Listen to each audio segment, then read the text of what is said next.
안녕하세요.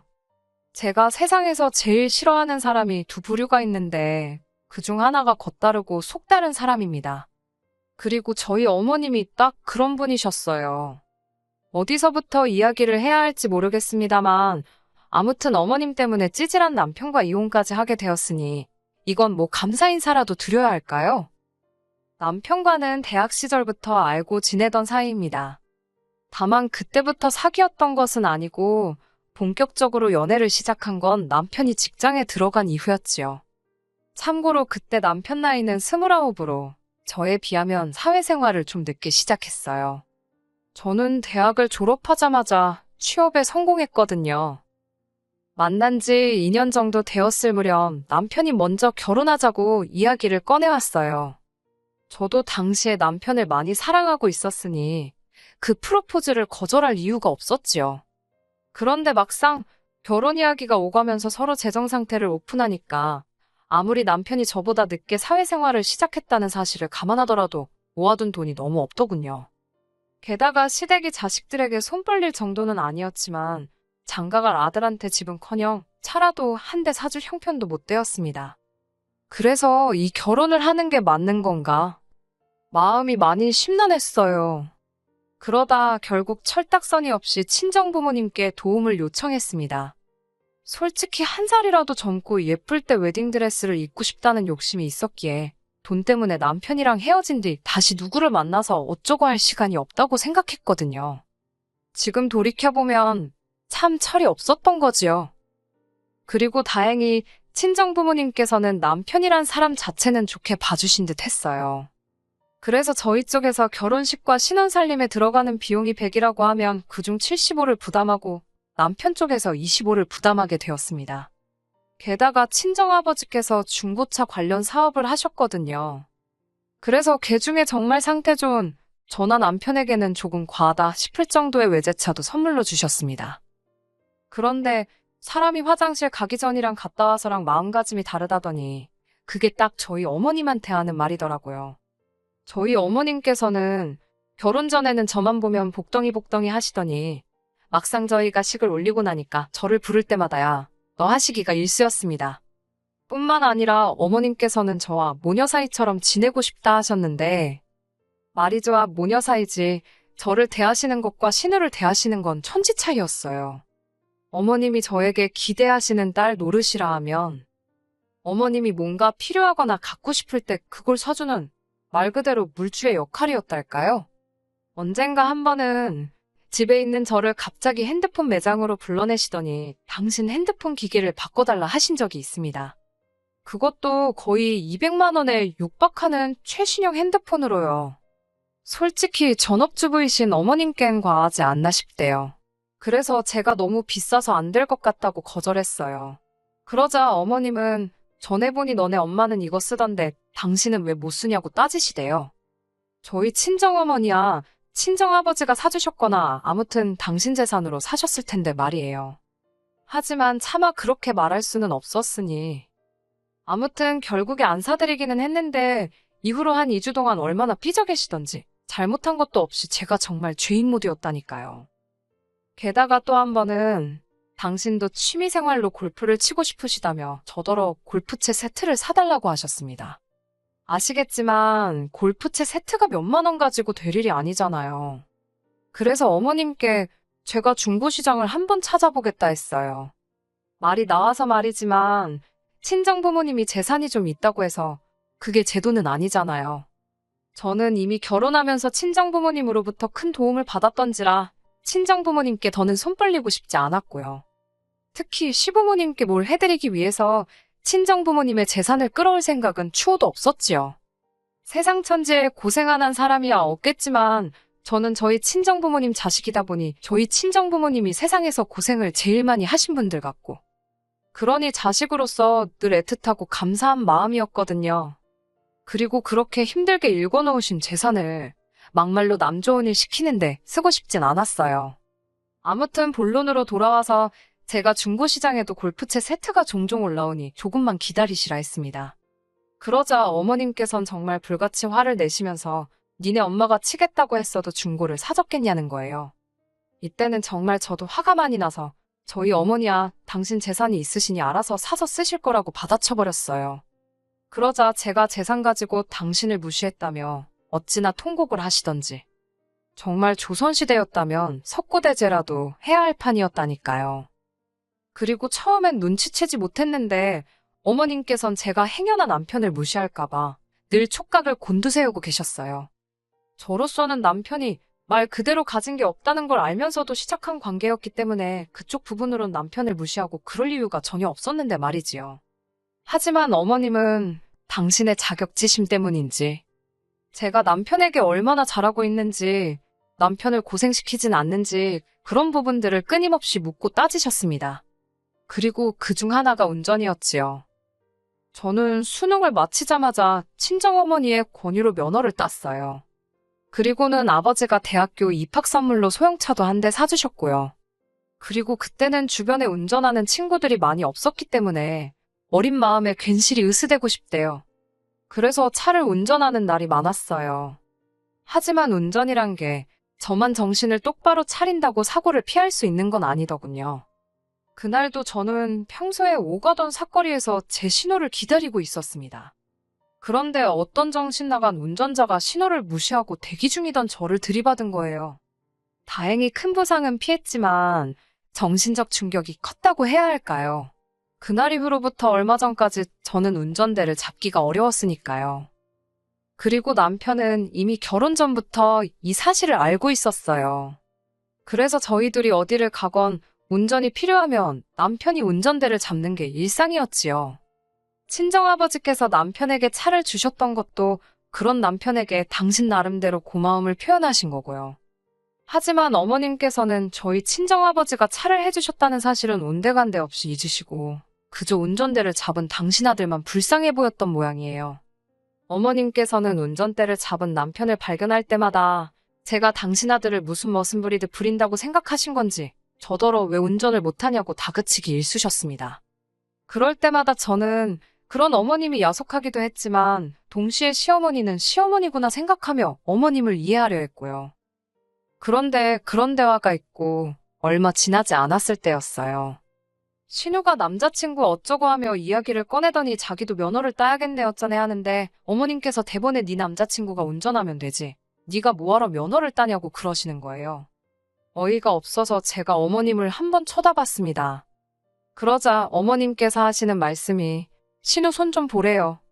저렇게 작고 고사리 같은 손으로 운전대를 어떻게 잡냐고요. 담배도 잘만 피는 손인데 운전대는 왜 못 잡냐고 한마디 하려다가 꾹 눌러 참았네요. 그리고 그쯤에서 어머님이 멈추셨으면 제가 이렇게 사연을 쓰는 일은 없었겠지요. 하지만 어머님께서는 또다시 저에게 운전 좀 하라며 화를 내셨고 그날은 도저히 저도 그냥 넘어갈 수가 없어서 어머님께 그동안 서운했던 감정을 속사포처럼 쏟아냈습니다. 그러자 어머님께선 당신이 하셨던 말은 다 저를 생각해서 그런 거라며 오히려 시어머니한테 이렇게 대드는 며느리는 처음 봤대요. 그러면서 저더러 똑바로 사과하지 않으면 두 번 다시 얼굴 볼 일 없을 거라나요. 솔직히 제가 어머님하고 얼굴 안 보고 지내서 불편할 게 뭐가 있겠어요? 그리고 무엇보다 저는 잘못한 게 없었으니 어머님께 사과드릴 생각이 없었습니다. 그래서 남편을 통해 어머님의 의중을 전해들은 이후로 한 번도 어머님께 먼저 연락드리지 않았네요. 그리고 그 시간이 한 달 가까이 길어지자 남편이 자기만 중간에서 죽어난다며 자리를 한번 만들 테니 어머님이랑 한번 이야기 좀 잘 해보라나요. 그렇게 어머님, 아버님, 남편 그리고 저까지 네 사람이 모이게 되었습니다. 어머님은 당연히 당신이 사과를 받을 자리라고 생각하고 나오신 게 틀림없었어요. 저를 도끼 눈을 뜨고 노려보시는데 완전 너 한번 뭐라고 떠드는지 두고 보자는 식이셨거든요. 하지만 저는 제 입장을 이야기하러 간 거지 사과를 드리러 간 자리가 아니었습니다. 그래서 어머님께 신우한테 하시는 말씀과 저한테 하시는 말씀이 왜 그리 다르신 거냐고 물었지요. 그러자 어머님께선 기껏 나와서는 또 저따위 소리나 한다면서 화를 내셨습니다. 아버님도 저더러 너도 적당히 하라면서 어른을 이겨먹어야겠냐고 소리를 지르셨고요. 그리고 그나마 믿었던 남편마저 시어머니한테 죄송하다 한마디 하면 어디 덧나냐며 제 편을 들어주지 않았어요. 정말이지 여기 내 편은 하나도 없구나 하는 생각에 눈물이 주르륵 나더라니까요. 결국 저는 친정부모님께 전화를 드렸고 그동안 겪었던 서러운 일들을 전부 다 이야기했어요. 어른답게 제 힘으로 해결하고 싶었지만 세 사람을 상대하려니 쉽지 않았고 생각나는 사람은 친정부모님밖에 없었거든요.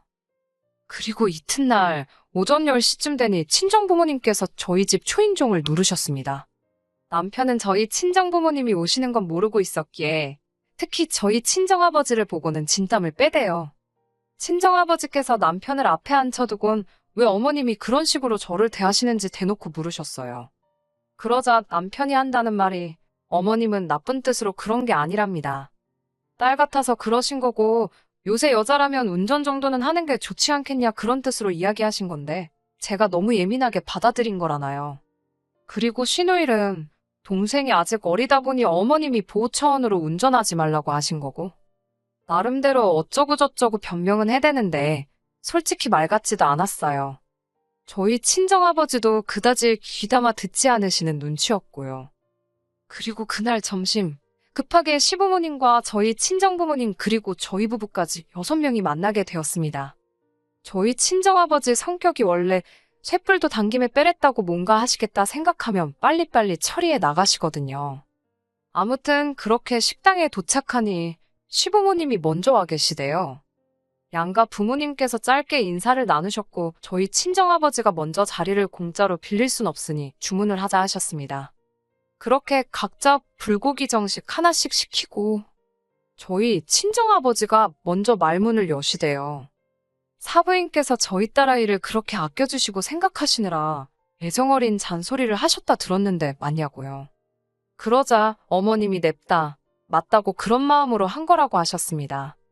그러자 친정아버지께서 다시 당신이 저를 좀 더 독립적으로 강하게 키웠어야 하는데 아무래도 하나뿐인 딸이다 보니 조금 오냐오냐해서 키운 부분이 있다나요. 하지만 사부인 이야기를 듣고 나니 정말 자식 교육을 잘못 시켰다 싶다며 이제라도 바로 잡으시겠다더니 저희더러 결혼할 때 보태줬던 돈하고 차를 다시 내놓으라 하시대요. 그러자 저희 남편이 바닥에 무릎을 꿇으면서 저희 친정아버지더러 죄송하다 하더군요. 하지만 친정아버지의 마음을 돌리기엔 고작 무릎 꿇는 걸로 소용이 없었지요.